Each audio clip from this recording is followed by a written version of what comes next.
Philippians chapter 4, verse 11 is what I want. I don't know if you want this. I've learned the secret of being content in any and every situation. I've learned to be content whatever the circumstances. That sounds pretty nice. Like I know what it is to just feel good.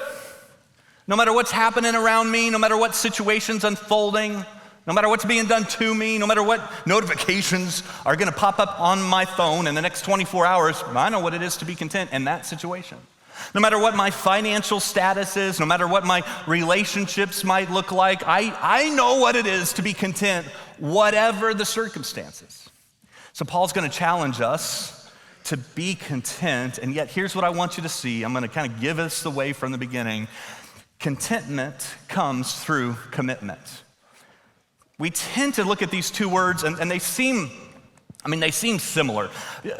Spelled similar amount of syllables, same amount of syllables, commitment, contentment. If I say it fast enough, you don't even know which one. Commitment, contentment, contentment, commitment. Like, I'll probably confuse them in the next few minutes, even while I teach through this. And yet we see these things as opposite. Like, commitment takes something from me. Commitment makes me a little bit uncomfortable because of what it might require of me. But contentment, that's what we want. That's what we're chasing after. But here's the catch, is that contentment comes through commitment. If you want to be content, you got to commit. Commitment leads to contentment. Let me give you an example of how this plays out. Let's say that you're in a dating relationship. You're pretty serious about this person, but there's part of you that says, I don't know. I don't want to lock this down because what if there's somebody else that comes along?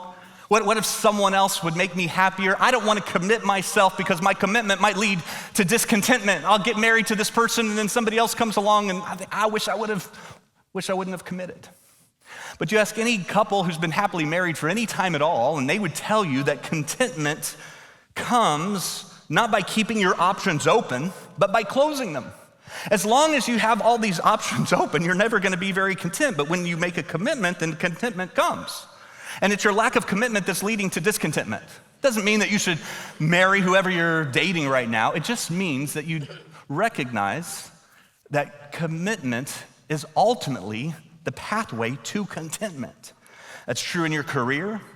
Like you think, well, maybe if I just find a better job, I'll be happy. But some of you have been job hopping for decades. And if you would commit yourself to the work that you're at, you might find contentment is more likely through commitment. And I've been in ministry for a number of decades, and I'll just tell you, the most content people I know are the most committed people I know, and the most restless, anxious, kind of never have enough people are the people who resist commitment. And so this weekend is commitment weekend. It's a midpoint commitment weekend in our move journey, and what I want you to capture is that it is your commitments that lead you to contentment.